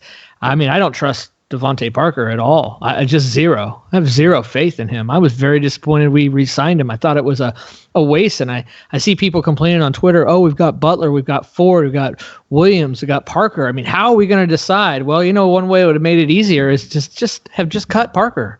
Save the $9 million, cut him, and not waste your time.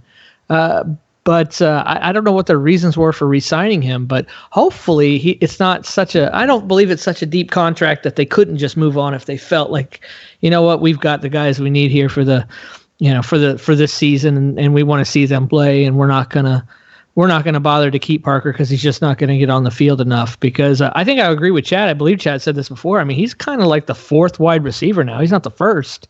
He's like the fourth wide receiver.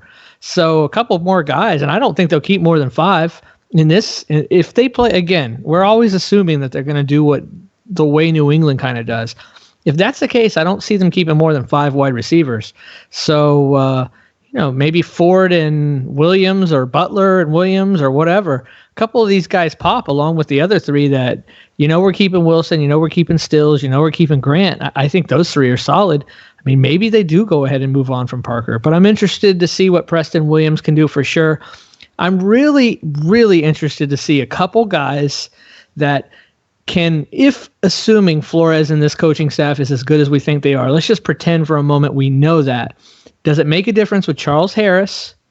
And does it make a difference with Tankersley? I'm curious about that. I'm wondering if some really good coaching, if indeed that's what we have, can make a difference with those guys. How about you, Chad? You all right? You all right? You all right, Ron? Yeah, I'm good. All right. I definitely agree with Ron on the Preston Williams. I know I already said this on a prior show, but I do think Devontae Parker is a 4th wide receiver, and I don't think he's by any stretch a lock to make the team right now. I think people are maybe a little in la-la land because he was the number 1 pick, but he's in a tight competition right now with Preston Williams and I would say Bryce Butler, Isaiah Ford, and they're probably going to keep two of them. I agree with Ron. They'll probably go with 5 wide receivers. I believe what Miami wants to do is, from a package standpoint, when they get inside the red zone, I think they want to have maybe 1 or 2 of the receivers. Like I think they'll pull somebody like Jakeem Grant out or Kenny Stills out, and they want to bring bigger wide receivers in, and maybe with Gilsicki, so that they have that vertical ability to throw the ball high up in the air. I think that's why Devontae Parker was re-signed. They wanted that big receiver because keep in mind they didn't have anything but Bryce Butler returning.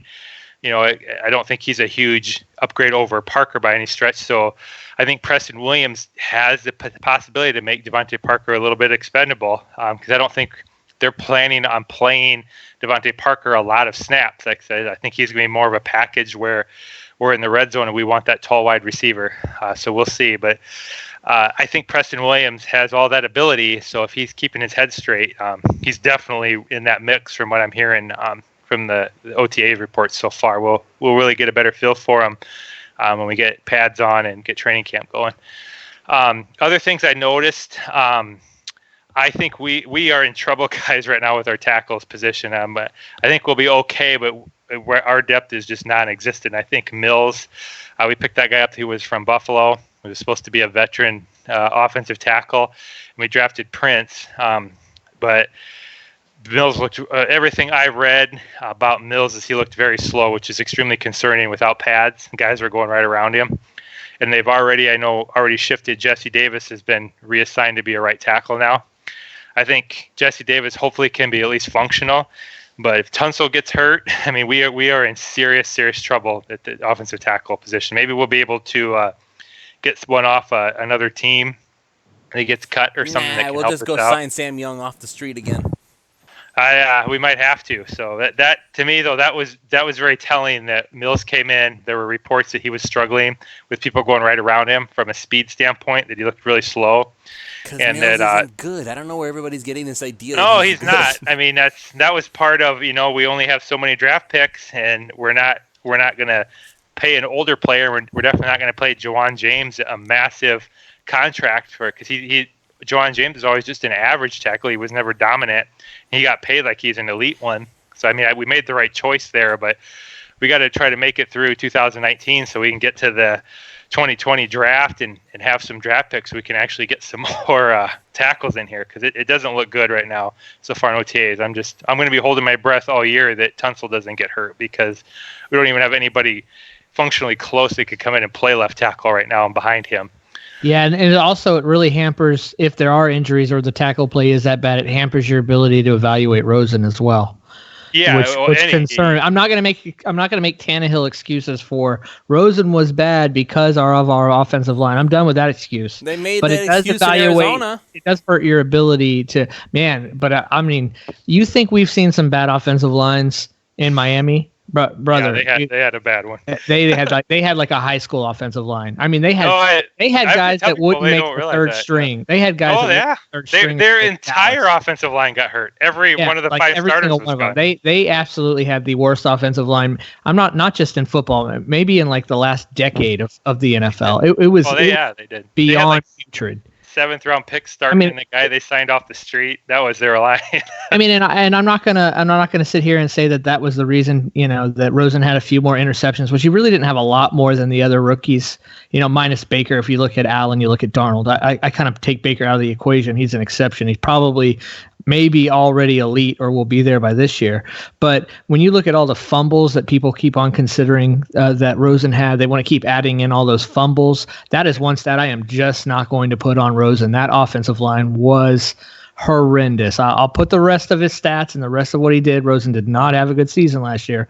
I'll put it on Rosen some, more on him than the line, but except for those fumbles, man. I mean, that was a really epically bad line. It just was. So, I mean, it was nothing. I mean, we've had some bad lines in Miami, of course, but nothing like that. Well, I'm not too worried about our starting five right now. I think we'll be functionally decent. I think we might, be in the middle of the pack in the league in terms of offensive line, but we have zero depth at the tackle position. So I'm really another thing too we want to consider. We have the 2 offensive line coaches that coach the New York Giants Super Bowl win teams and coach these like 2,000-yard running attacks.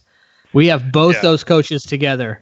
So, I mean, I want to say we don't know if all the coaches we have are going to be good, not good, but I would say that tandem, there's no way they're not good. So I believe that you're going to see some coaching up from like guys like Jesse Davis. Like he's one to watch. The fact that they went ahead and moved him to right tackle so quickly, I'm very interested there. Jesse Davis could end up being a big surprise at the right side, but I agree. Nothing behind these guys whatsoever. Nothing behind these guys. I don't feel. I mean, this is a little premature, but I think Jesse Davis will probably be at the same level that Joanne James would be. To be honest, I don't think there's going to be a huge difference between production between those 2 players. But behind him, I don't know that Jordan Mills is good enough to make the team hardly. Hopefully, Prince. I think Prince has some talent, but he's kind of been an up and down player in terms of taking plays off. So I'm hoping a 6th-round pick. I mean, I can't sit here and rely on a 6th-round pick, especially with the Dolphins' track record of drafting any I'm not any O-line excited beyond first round. I'm not excited about it. I'm just saying that's our best option probably right now if we lose a starting tackle. I mean, we have some other guys that can functionally slide around at the guard positions, but it's the tackle right now that makes me nervous with camp. So again, that was telling me, I think when Mills was signed, I think the idea was that he would be a veteran starting right tackle for us, and I think they've already realized in OTAs that he just is not going to have the speed to be able to put him in there without getting your quarterback murdered. So anyway, that was just one of the things I noted that I picked up from OTAs that Jesse Davis had to slide out to right tackle just because we didn't have any other option. I don't think that's it. For real, I don't think that's it. I think Jesse Davis is better suited for right tackle anyway. So. Oh no, I don't disagree. He's a functional right tackle, Lewis. That's what I said. He's probably in that same ballpark as what Joanne James would be. Maybe with coaching he'll get. But that's what better. I mean. It's not that there's no other option. It's just that they recognize that Jesse Davis is a better right tackle than he is a guard. And right now we have an abundance of guards. We have Chris Reed, who apparently is better than advertised, and we have Michael Dieter, who's like projected to be starting pretty darn quickly. Yeah, I think he probably will. Apparently, Wisconsin that's where it was, right? Wisconsin. That apparently they're like a factory for offensive line. Yeah, they're it's like Iowa with their tight ends. Yeah, well, Iowa and Wisconsin both are really good at putting offensive linemen in the NFL. There's a whole pile of them that they did. He'll be functional. Dieter will be all right. Guard, I think, is a lot easier for a rookie to learn and to functionally play because you don't have to play in space against speed rushers and stuff like that. But I agree that Jesse. I don't know that Jesse Davis is so much better at tackling his guard, and that I think everybody feels a lot better putting somebody like Henry in at right guard and Davis at tackle versus leaving Davis at tackle and sticking Mills in there or leaving Davis at guard and putting Mills in there at tackle. I just don't think that's not our best 5. So anyway, in terms of other things in minicamp, as hard as you guys been under Parker, at least Parker looked good at minicamp. I know he usually does before he gets. Moving on, next question. Yeah, but he did.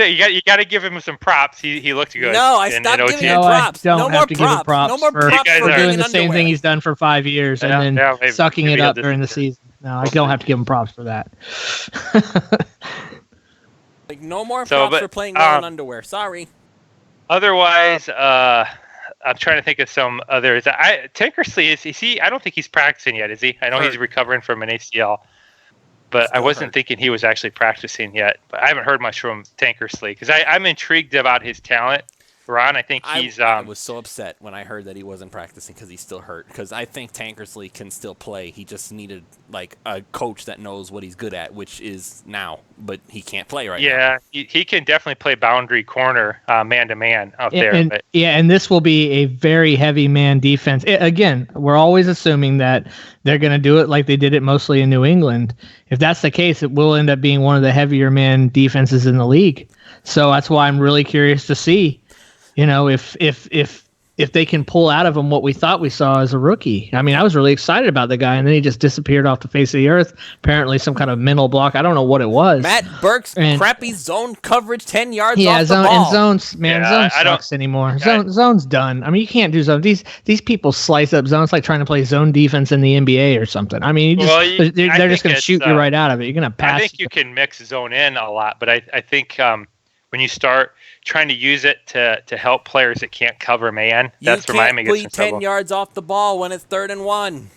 Well, they're trying to leave people like Kiko Alonso and stuff on the field, and they realize he can't cover like tight ends and man, so they put you in zone to try to help him out. But then, the Tom Brady's of the world just destroy zone continuously. It's easy for him. Which again is part of why I feel like a lot of the especially linebackers on this team. They're just. What do you think about that, Chad? I would love to hear your response to my thoughts on the linebacker position and how I feel like we're going to see the biggest turn in that on defense than probably any other position. I think that Flores likes to play lots of defensive backs. I think he's proven that. So I think that his preference is usually going to be to play an extra corner or two, especially when he has somebody like Minka. 3 safeties. Sometimes they play 3 safeties last year. I think you're going to see more of that. I think that Kiko Alonso, I think, is a very good run defender. I think people don't give him credit that how good he is sideline to sideline. His stuff in the run, he's quick. He's really good at angling off blocks. He's very good when the ball's in front of him. If it's behind him, he's done. He's not very good at playing man. But honestly, very few linebackers are very good at playing man coverage in today's NFL that can also be really effective at stopping the run. But right now, our most intriguing linebacker is definitely Baker. Because he has the speed to actually play some pass coverage, and I thought he's come along really well from where they drafted him. He looks like he's going to be a starter and has potential to really progress forward in that defense. Charles Harris, this will be a whole new role for him, so I'm pretty excited. He'll be a strong side linebacker that primarily just rushes the passer. If you're looking at the kind of role he'll have, that would be like what the Steelers would do with somebody like a Greg Lloyd or Joey Porter, where he's a linebacker, but he's basically assigned to rush the passer the majority of the time he's on the field. Well, that's why I refer to the thing that's what they like their linebackers to do in New England. And I mean, you're practically having to take a defensive end and turn him into a linebacker to even find a guy that can do that. Because maybe Baker can rush can blitz, and maybe McMillan can blitz, but they definitely can't. They're definitely not guys that are going to rush the passer from 4 down linemen. I mean, none of those linebackers that we have, save maybe the guy we drafted, have that ability. And I really think they want linebackers that can do that. The Van Noys and stuff of the world. And that's why I feel like guys like even, maybe McMillan hangs on because he's a big run thumper. But even though I like Baker just fits the 4-3 model defense better than he fits this defense. And I have a feeling even though he's talented, he may be expendable. You may see us trade Baker some point and everybody's going to be like, what the heck are they doing? But the point is, I don't know if that he's a scheme fit. Oh, I think they'll be good with him. You're going to see packages. I like McMillan just fine. He's just in today's NFL. It's hard to keep a guy like McMillan on the field because he's a 2-down linebacker. People don't like being labeled that, but he's going to be in there primarily to be a big inside linebacker stopping the run in the middle. And if we have teams that are which more and more teams do it now, if they're going 3 wide receivers spread out, McMillan won't be on the field as much in those games. But if we play teams that are going to come in and run 2 tight ends and try to power run the football, then he's a really effective guy to have to control that run. And you run into that in the season. Teams have injuries at receiver, or they have injuries at offensive line, or they happen to start an inexperienced quarterback. And so they don't want to put their quarterback in shotgun and try to throw the ball over the field. They come in and get more conservative, and they want to try to power run the football to protect their quarterback, and that's when you want McMillan on your team because he'll be very effective, I think, at shutting the run down. But I don't think you can leave him on the field beyond that in this defense. And I mentioned this, I'll tell you to use you, Ron. I mentioned to Lewis.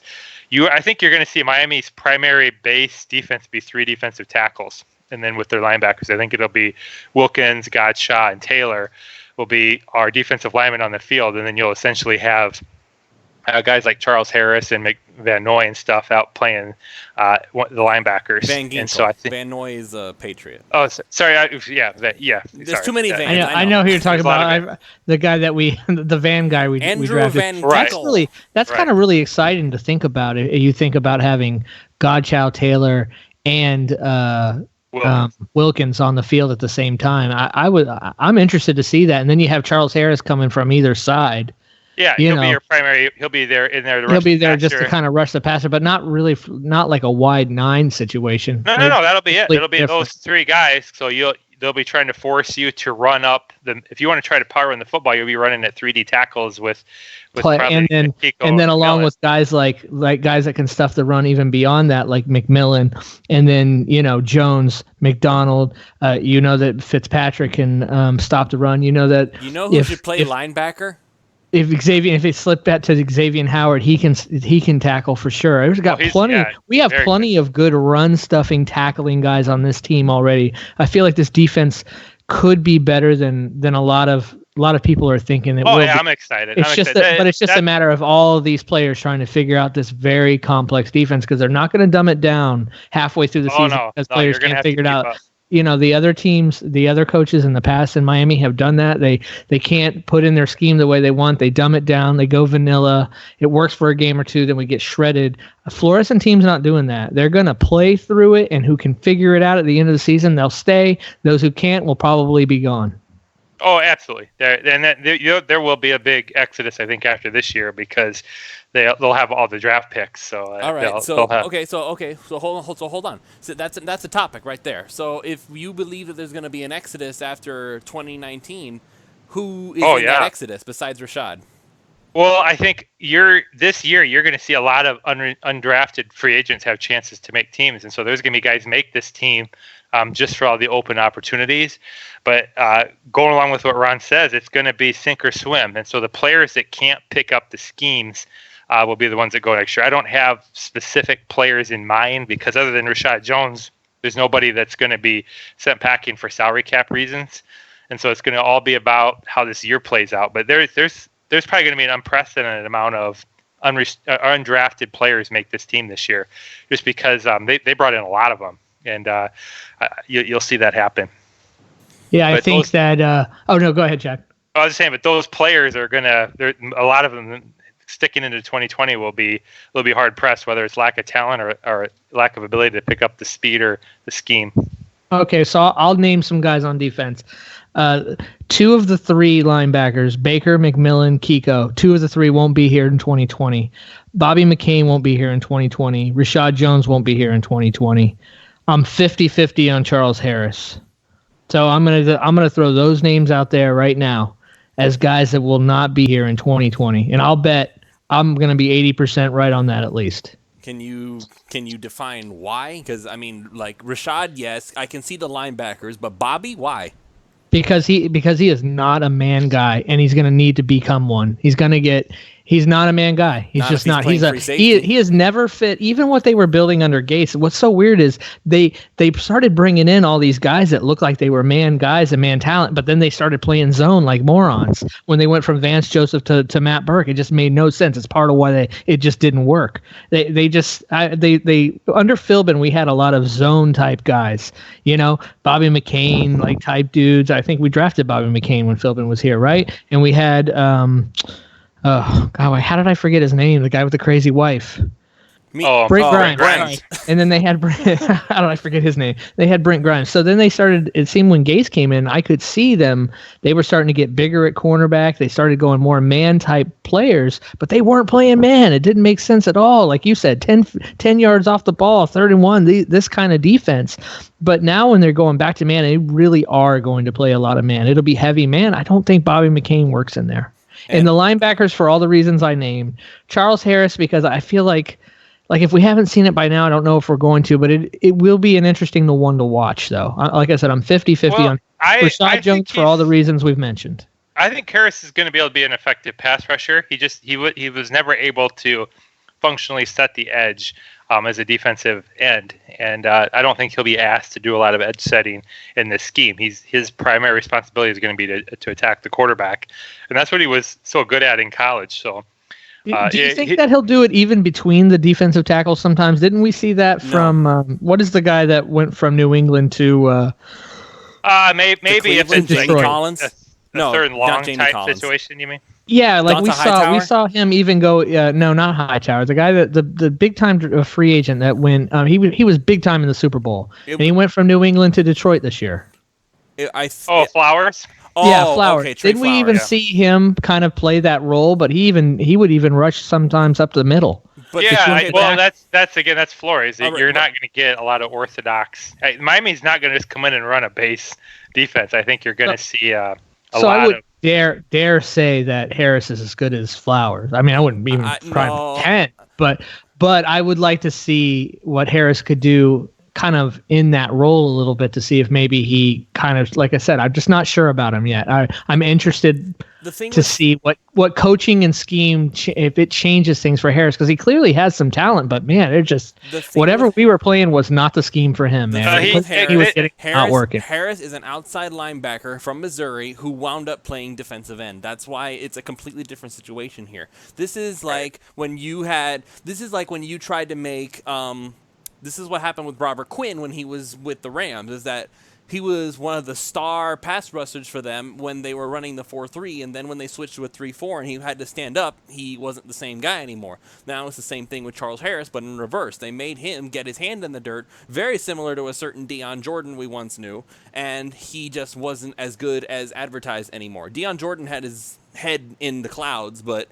even then, he wasn't playing where he was supposed to. Everybody knew he was a 3-4 pass rushing linebacker, and they made him put his hand in the dirt. It may not seem like a big deal, but apparently it really is, because most players who try to make that transition don't.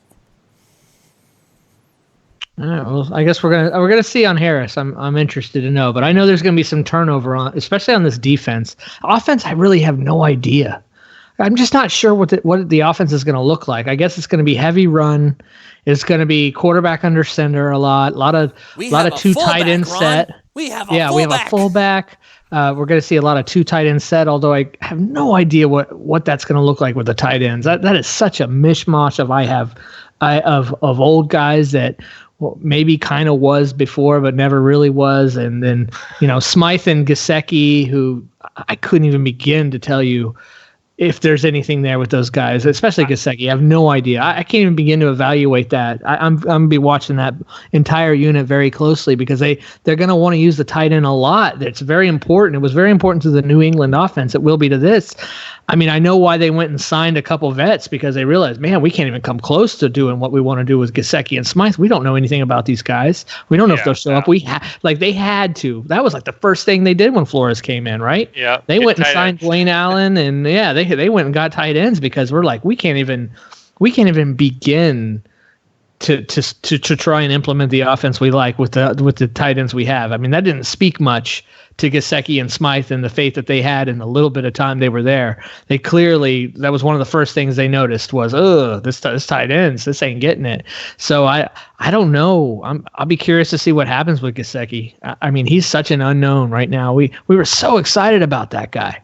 I mean, in last year in training camp, I mean, even though I said, hey, he's a rookie, tight end's one of the hardest positions to learn in the NFL. He may not do well. I know that he was asked to do a million things he wasn't good at. And he really didn't get much in the passing game where he was good, but they had him sure as hell do everything else that he's not good at. Didn't really make any sense to me. I remember when overall, I don't know what this offense is going to look like. I just know it's going to be under center. The quarterback going to be under center a lot of two running backs, fullback and a running back, two tight end stuff.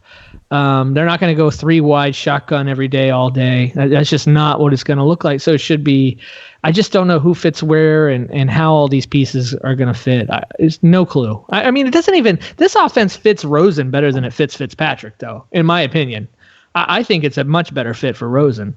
It's not a let's go out and gunsling it type of offense, assuming they're going to run what New England ran. That is not a gunslinging type offense at all. Not even close. It's about short passes, mismatches, bringing in different packages, all the time, different packages. You watch New England, I mean, they'll be like 15 yards from the end zone. They've got this package. You'll literally see 4 offensive players walk to the sideline and 4 different offensive players come back on and run completely different types of plays and packages. I mean, like no other team I see do that. So Chad O'Shea is going to try and implement that. What that's going to look like with the talent we have, with the quarterback situation that we have, man, no clue whatsoever. It could go well, it could go horribly. Well, if the main goal is for it to be cerebral and it has to be more thinking than it is about overall talent, then Rosen. Then that's Rosen. Well, Fitzpatrick too. We can't say that it's not Fitzpatrick. The man went to Harvard. He's obviously smart. Like he just. I'm gonna say this. I think that if Ryan Fitzpatrick took better care of the football, he would not have been a journeyman quarterback. For real. Yeah, I think so. That's possible. I think so. I feel like that if he had taken better care of the football, spent more time being careful with where he threw it and actually thinking about what he was doing instead of just slinging it around, I really believe that he could have been like a franchise-type quarterback, just based on because you can see again the excitement is there, the wow factor. He knows what he's doing. Sometimes he just looks like he doesn't care.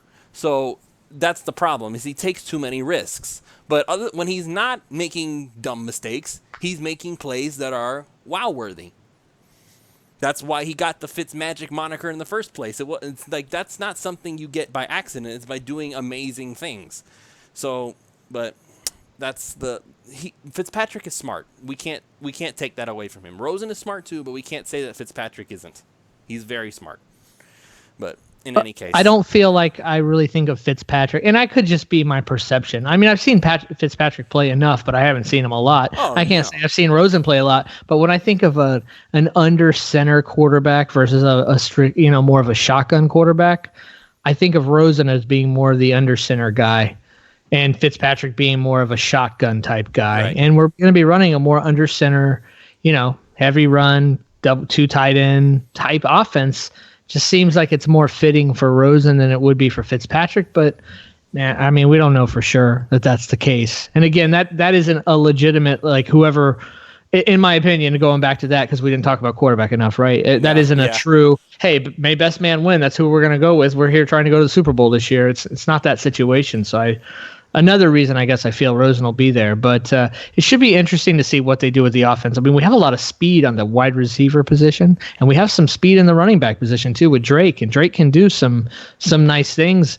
I'm very concerned about Drake, about his struggle to block. I mean, he's going to be he is absolutely going to be asked to block in this scheme. Period. End of story. If he can't do it, he's not going to be on the field as much, and I wonder if we're going to see a lot more Balaj than we're going to see Drake simply because of that. Balaj can block, but he's not very good at what this was the thing with Balaj the whole way through, is that Balaj is very much he can block and he can catch passes too, but his biggest issue is that he's the biggest running back on the team except for Chandler Cox, who's a fullback, but he doesn't play like he's big.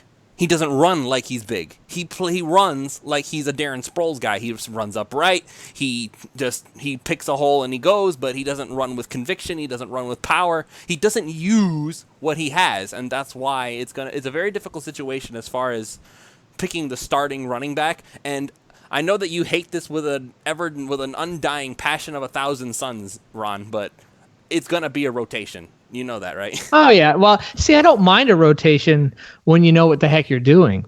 Gase had no clue what he was doing. He was all over that guy uses the running back position worse than any coach I've ever seen in the NFL, ever. That's why I'm scared for Le'Veon Bell. I'm just scared for him. Why? That's part of probably why Gase freaked out that they spent $52 million on a running back and didn't want to do it. He's like, I don't know what to do with this guy. It's like giving a poor man a $50 million mansion and he lives in one room for the rest of his life. He don't know what to do with Le'Veon Bell. My God, he couldn't figure out what to do with Le'Veon Bell, a $52 million. All he's going to do then, since he's $52 million and doesn't know what else to do, is probably just run him into the ground. And Le'Veon Bell gets hurt more often than you think. Anyway, I don't want to get into Gase and the Jets. Oh, we don't? But that's fine. Gase had no clue as it relates to Miami. He was clueless on how to use the running back position. He was always misusing underutilizing, switching guys out when he shouldn't, pulling out hot guys, not putting in the right guy, not start putting them in the right position, ignoring the position. You name it, he did it. You know what I mean? And Miami actually had the least amount of offensive plays than any other team last year too. So I'm hoping that, and supposedly we were supposed to be playing a fast pace. Well, that wasn't the case. But Gase, he just didn't know what to do with the running back position. He just didn't. So I don't mind a rotation. A lot of teams run a rotation, but it has to be purposeful and smart with a reason. Gase was just like, I don't know what I'm doing. And he kept going up there and saying, oh, this was a mistake. This was a mistake. This was a mistake. Well, how many times are you going to sit there and say it was a mistake the way you use the running back position? Oh, Drake only had 4 touches. Well, we should have gotten him the ball more. We really messed up there. Well, call more plays for him. I mean, how many times did we hear that from that guy? It was ridiculous. After the 3rd year, it was just enough. I hear you. All right, so we're going to go ahead and start wrapping this up. I do have one more question for you gentlemen before we go, though. What are the chances that Brian Flores, you talked about Mike Gesicki earlier, Ron, and I remember when Randy McMichael came on and he told us that if you want to be a tight end, you got to be able to get physical and you got to learn how to be physical, and we didn't think that was Gesicki. Then Big Troy Drayton said it takes time, but you still got to learn. But I spoke to him during a community event, and he basically said, "Listen, he's got to learn how to block, and if he's not willing to block, he's not going to succeed." So Gesicki's got a lot riding on him right now, so I get that. So now my question to you gentlemen is this: what are the chances that we see Mike Gesicki on the last play of a game on defense? I don't know. I think he would probably be faster. He'd be faster than Gronk. Very low. I'd still say he'd be faster than Gronk. You guys do know that it was, I think we taled about this before, it was Flores. He might be faster, but I don't see Mike Gesicki being a very effective tackler. No. It was Flores who made that call, not Bill Belichick. Just FYI, I'm sure we've talked about that before. Mm-hmm. So, just something to keep in mind. It's like, hey, you got to have tall guys when the Hail Mary comes, right? So apparently Flores thought that with a bad shoulder, Tannehill could throw the ball 85 yards in the air. Oh, well. Well, maybe he's learned his lesson, but maybe not. I think he did. All right. So, anyway, that's going to be it for us. Thank you all so much for joining us while we ramble on about stuff, and Ron and Chad gang up on me about my philosophy. But that's okay. I love you guys. I really do. It's okay. I'm messing with you guys for real. But anyway, so once again, thank you all so much for joining us. It was an awesome show. We're going to hopefully do this again sometime soon. I don't know if we'll do it next week just because it's like, unless something big happens, which doesn't usually happen in the offseason, maybe if Rashad Jones does get traded, we'll go ahead and we'll try and do a show then. But we'll see. We'll see what happens. We'll kind of go ahead and play it by ear. I mean, the Dolphins are having some days off. Maybe we deserve some days off too. Huh? What do you think, gentlemen? Well, I just got back. I'm already taking a vacation again. You want to come back? You're welcome. I don't know what we would talk about besides what we just talked about. I think we've covered it unless something special happens, like you said. Well, like I said, hey, you are always welcome.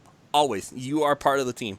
So, anyway, that's going to be it for us. Thank you all so much for joining us, and we'll see you all next time on the next PhinManiacs.com podcast. Good night.